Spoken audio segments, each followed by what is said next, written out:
Welcome to the Inside Out podcast. I'm your host, Jojo, and this is where we will navigate the mess together. That is mental, emotional, and spiritual. Let's get into it.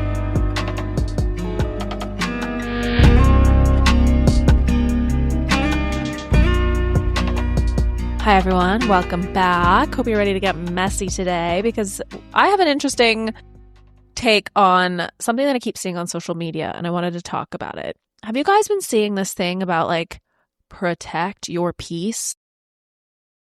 That's not a problem, but there's more to it. So people are saying, I'm not letting anyone disrupt my peace. If you don't add to my life, you don't get access to my life. Okay, look, I get it. I really do. We've all been through seasons where we let the wrong people in and have totally paid the price for it. So I understand where this energy is coming from, but I want to unpack it and get a little deeper because I think we're using peace as a shield when it's actually supposed to be a foundation. And I think there's a very big difference between these two things.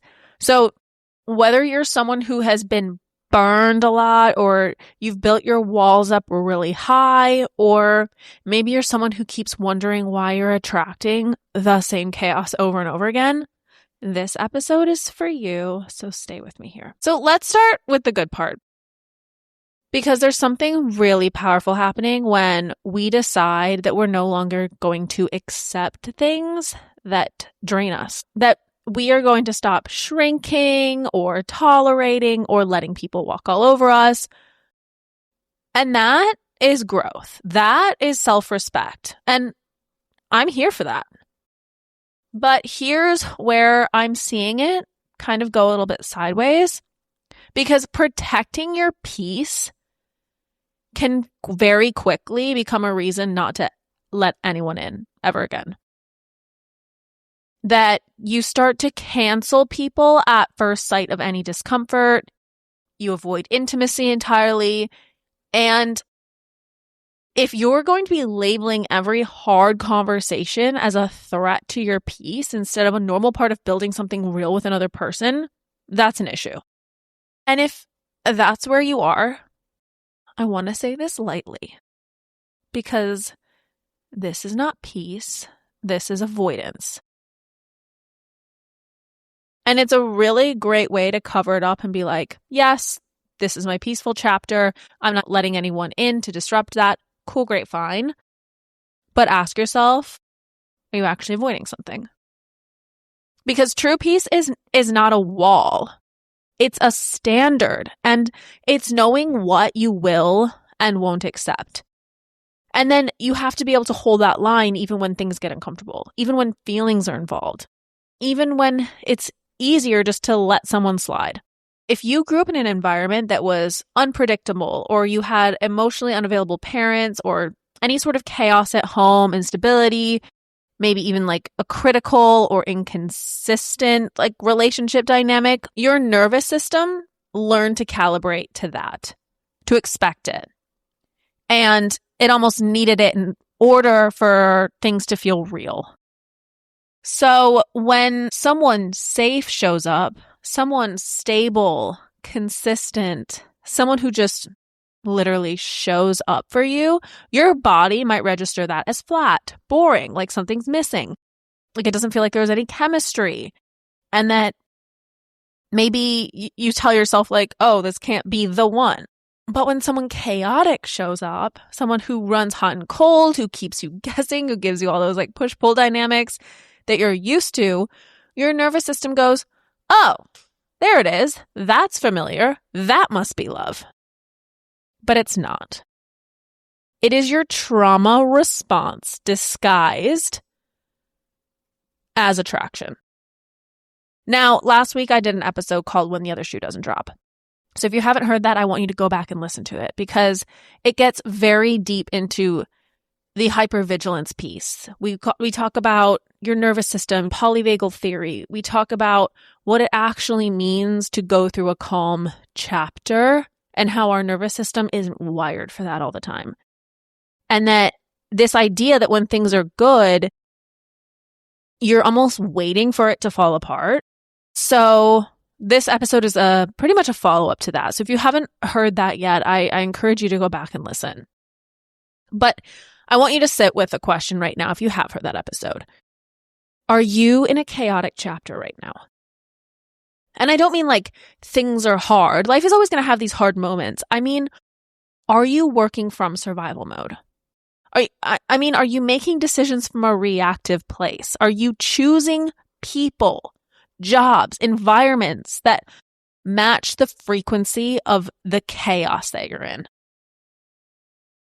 Because I've noticed something.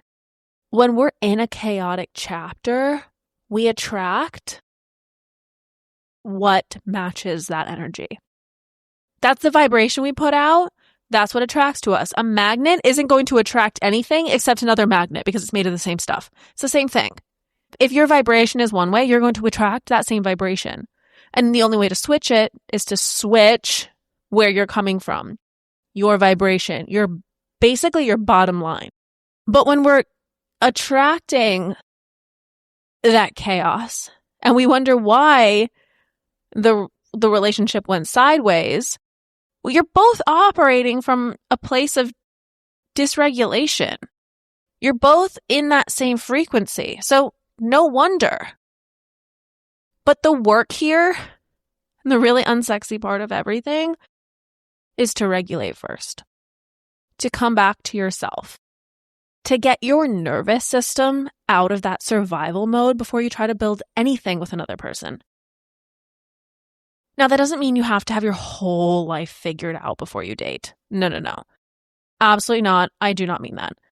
But it does mean that you need to have enough self-awareness to recognize when you're making decisions from fear versus a grounded place. And that distinction matters more than anything. What I don't see enough people talking about is this. Yes, take time. Yes, regulate, heal, create that space, do your work. All of this is necessary and real, and I'm not dismissing any of it. But you do need to reintegrate. You do have to come back out.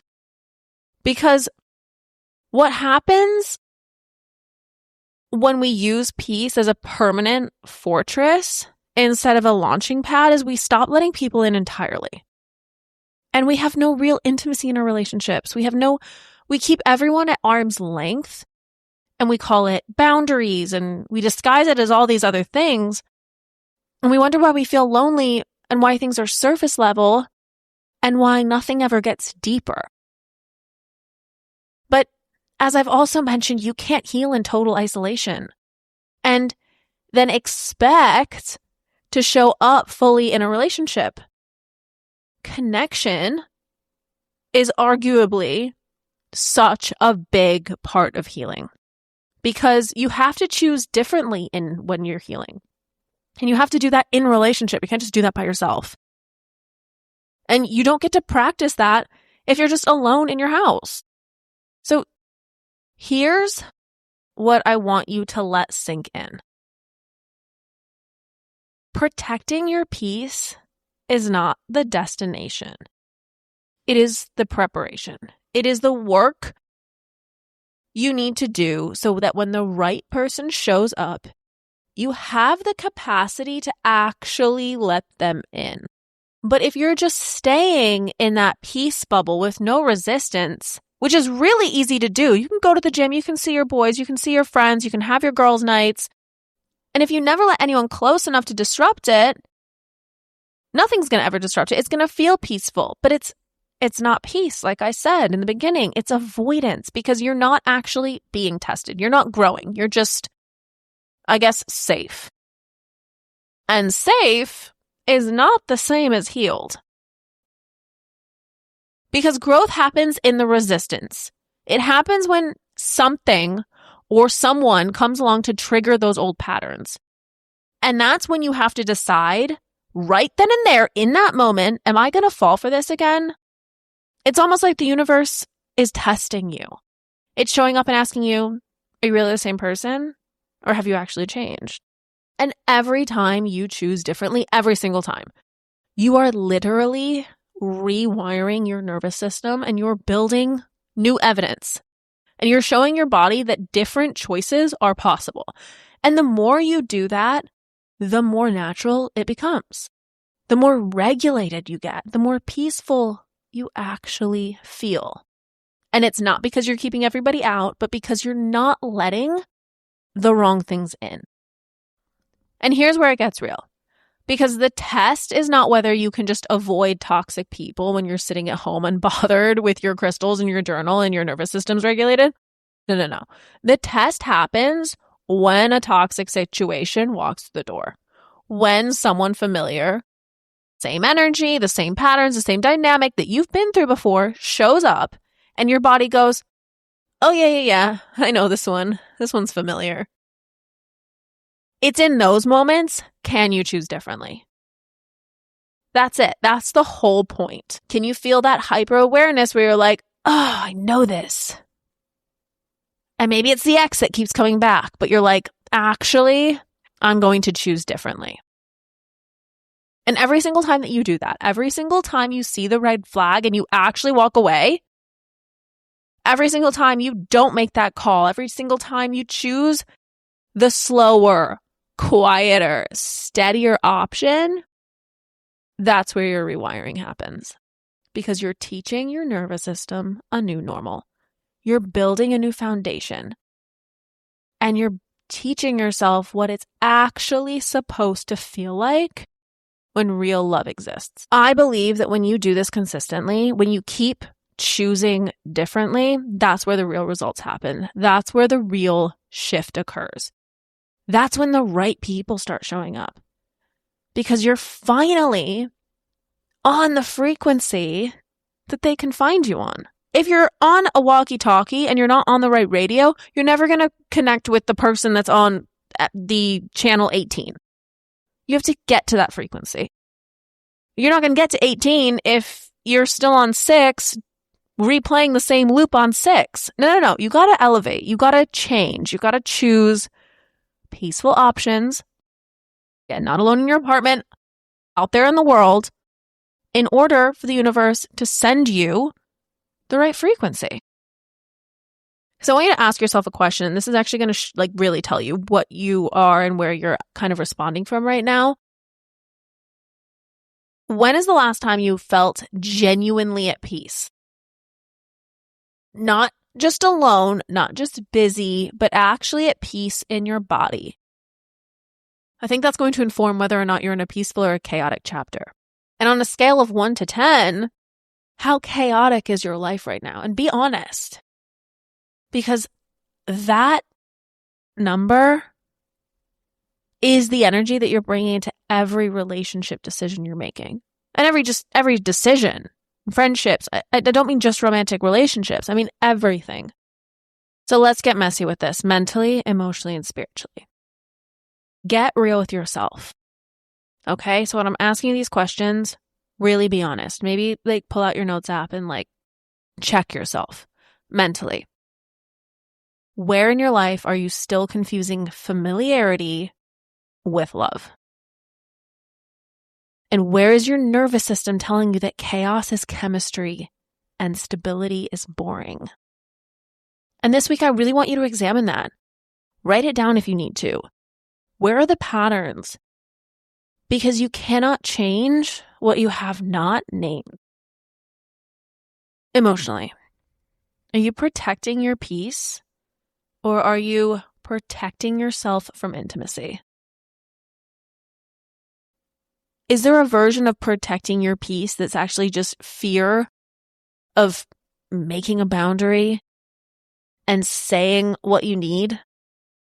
Because I want you to be honest with yourself about that and where you are, because you deserve real connection, and not just in the absence of pain, but in the actual presence of something good. So are you letting yourself have that?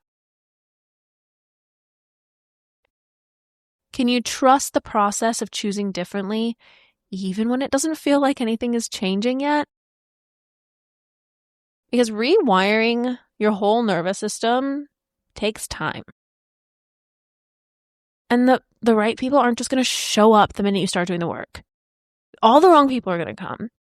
because they're tests. And the minute you just realize this is a test, this is a test, this is a test, and you keep passing that test with flying colors, that's where your frequency shifts. And you'll start to notice the relationships around you shifting, changing. People will start to disappear. The drama will leave.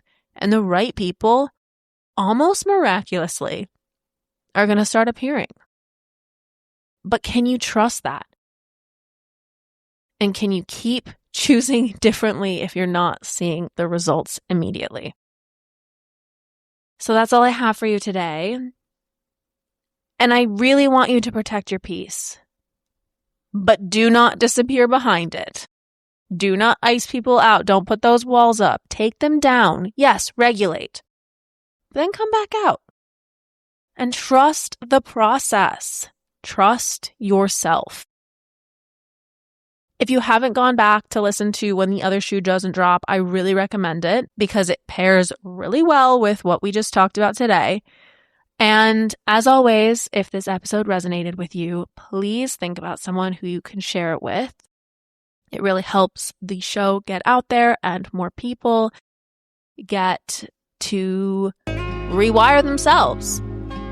And you guys know where to find me at _insideout.podcast on Instagram. If you're on Substack or not, sign up for the newsletter.